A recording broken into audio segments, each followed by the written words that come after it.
feared an Edomite. Now I want you to think about this. The Bible completely talks 99% of the time against this nation of people.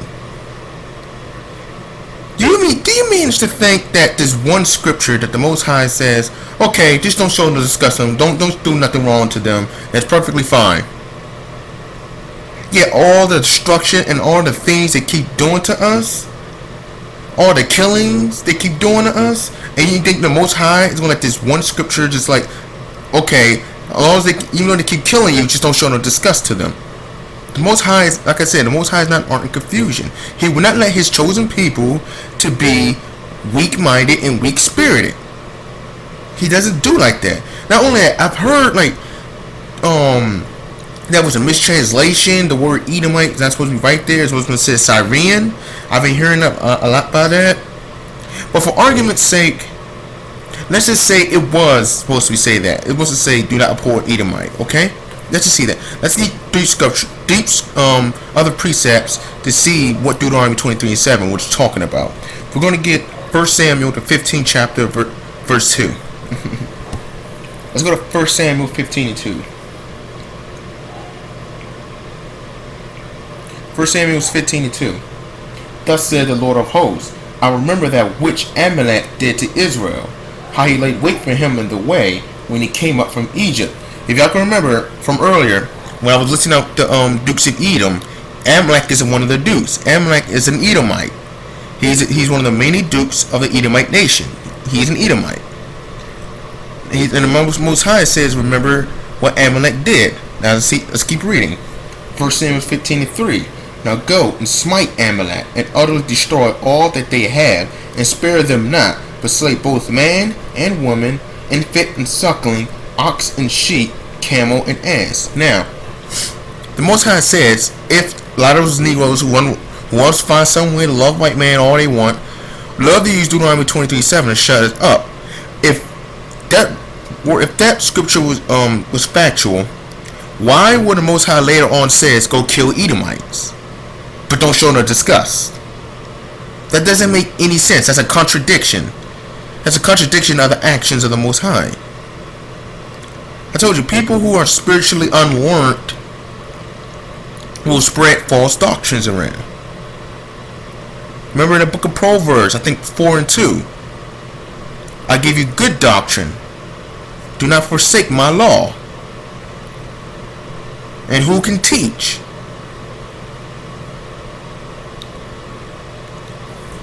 So anyway, back to what I was saying. 1 Samuel 15 chapter, verse 2 to 3, all talks about the destruction of Amalek. Now this is on during the time of King Shaul, Paul, the other Paul from ancient times, from biblical day, from during our Israel days. Not the Paul from the New Testament, from Paul from Tarshish. Not him. This is a different Paul. And he didn't do what the Most High. He didn't do what the Most High said, because Paul, Shaul, he had faith and he had mercy against the Amalekites, and he didn't kill them all, and the Most High punished them for that, and we're still being punished for that because of what he did not do. And listen to him, and we're still dealing with them today. So let's go ahead and get Amos 1 and 9. Amos 1 and 9. To close it out, what that scripture was really talking about. We're going to get Amos, the first chapter, and we're going to get verse 9. This is Amos 1 and 9. Thus said the Lord, for three transgressions of Tyrus, and for 4 I will not turn away the punishment thereof, because they deliver up the whole captivity to Edom, and will remember not the brotherly covenant. Tyrus is an ancient Hamite African nation. Tyrus is descendants of Ham. Okay? Ham sold Judah into slavery. You can read the Joel, the 3rd chapter. Joel 3:3 all the way down to that 6th verse. Which says the Hamite nation, Tyre, Sidon, how they will pay recompense after they sold the lots and the lots for harlots. They sold the children of Israel, the tribe of the kingdom of Judah, to Edom, the Grecians. How would they recompense that? That's right there, and that's how they, right there. And Esau broke the brotherly covenant because of that. That brotherly covenant would have been that Deuteronomy 23:7. That was a brotherly covenant to get the nation of Israel and the nation of Edom to quit fighting each other. But because Esau kept pursuing us with the sword, just like he promised, and his descendants wouldn't stop. Because there's perpetual hatred. You can read Ezekiel 35:5. He will always show his perpetual hatred against us. Understand this. Let's keep reading. But I will send a fire on the wall of Tyrus, which shall devour the palaces thereof. And let's get to the 11th verse. Thus saith the Lord, for 3 transgressions of Edom, and for 4, I will not turn away the punishment thereof. Again, Edom would not be unpunished, unless Ezekiel 33:14, if they go through that. Because he did pursue his brother with the sword, and did cast off all pity, and his anger did tear perpetually, and he kept his wrath forever. There you go. Because he kept pursuing us with the sword. That's why Deuteronomy 23:7 no longer exists anymore. Because he broke that covenant. It no longer holds. I promise I was supposed to end the video, but it's like, I promise you 2 more scriptures, and I'm really done. I promise I'll be officially done. Just 2 more scriptures. Let's get Jude 1 and 11. We're all going to get Jude 1 and 11, folks. This is Jude, the book of Jude, chapter 1, verse 11, the New Testament, folks. Woe unto them, for they have gone in the way of Cain, and ran greedily after the error of Balaam for reward, and perished in the gainsaying of Kor. These are spots in your feast of charity, when they feast with you, feeding themselves without fear, clouds they are without water, carried about with winds, trees whose fruit wherewith without fruit, twice dead, plucked up by the roots, raging waves of the sea, foaming out their own shame, wandering stars, and one must preserve the blackness of darkness forever. I'm going to go ahead and jump on down to that 15th verse. To execute judgment upon all, and to convince all that ungodly among them of all their ungodly deeds, which they have ungodly committed, and all their hard speeches which ungodly sinners have spoken against them. These are murmurers, complainers, walking after their own lust, and their mouth speaketh great swelling words, having men's person in admiration because of advantage. They clearly cuts the Edomites, the Caucasians. That's how they are. They murmur things. They like to cause gossip, deception. They complain about a lot of things, yet they get the best benefits just off of their appearance. This is not an excuse. This is factual. If you're a Negro, you can see this. Even Asians can see this.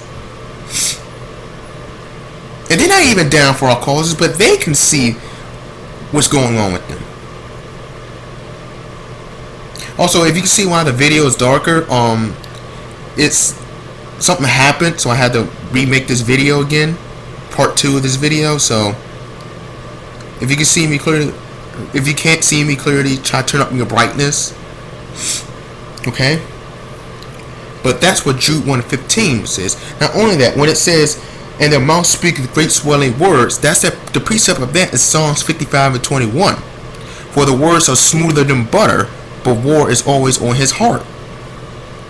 The white folks, they love to speak great, nice words to make you feel good about yourself, but their actions speaks otherwise. Remember, action speaks louder than words. How you think you get the land in the Native American land?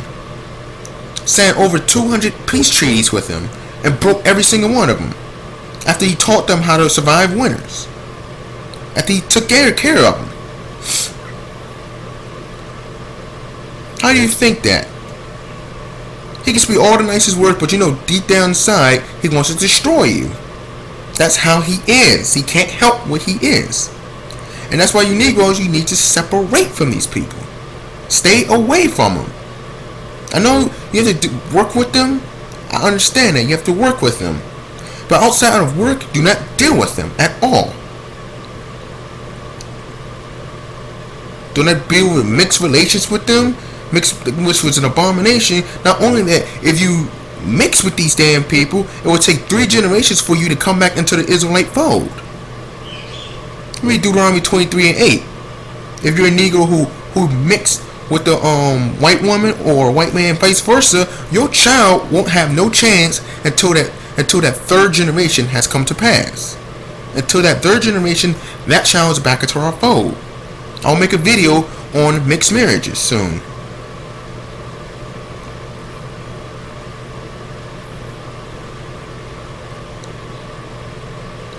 I'll give you one more scripture and I'm done for today. We read Isaiah 57 and 21. I bet you're wondering, okay, will we ever really get along? That's the question now wondering now. We're going to get Isaiah 57 and 20. Let's get Isaiah 57 and 20. This whole Christian philosophy thinking, let's all get along, let's forget the past. No, the Most High requires that, which the Most High requires the past. If you read Ecclesiastes 3 and 15, He always requires the past. How you gonna forget the past, and make sure you won't mess up the future? Won't repeat. How are you gonna forget the past and move on with the future, not knowing that you may repeat old history? Remember, Ecclesiastes 1 and 9 will tell you there's nothing new under the sun. You always repeat history, always repeat itself unless you fix your mistakes. And because Caucasians today do not want to fix their mistakes, judgment will have to come. So let's do this. Isaiah 57 and 20. But the wicked are like the troubled sea, when they cannot rest, whose waters cast up mire and dirt. There is no peace, saith my God, to the wicked. There's no peace to him. There's no peace living with him. There's no peace being friends with him. There's no peace sleeping with them. There's no peace working with him. There's no peace being or building business with him. There's no peace living amongst them. There's no peace talking to them. There's no peace with them, period. Because some down the road, or already when talking with them, deception is going on. That's how they are. So that's it for these 2-part video. Hopefully I edified a lot of Israelites today. And I say shalom. All praise to Yahweh and His Son Yahweh Shai, and to the 12 tribes of Israel, which is so-called Negroes and Negroes only, scattered around the globe. I have to say, stay safe out there.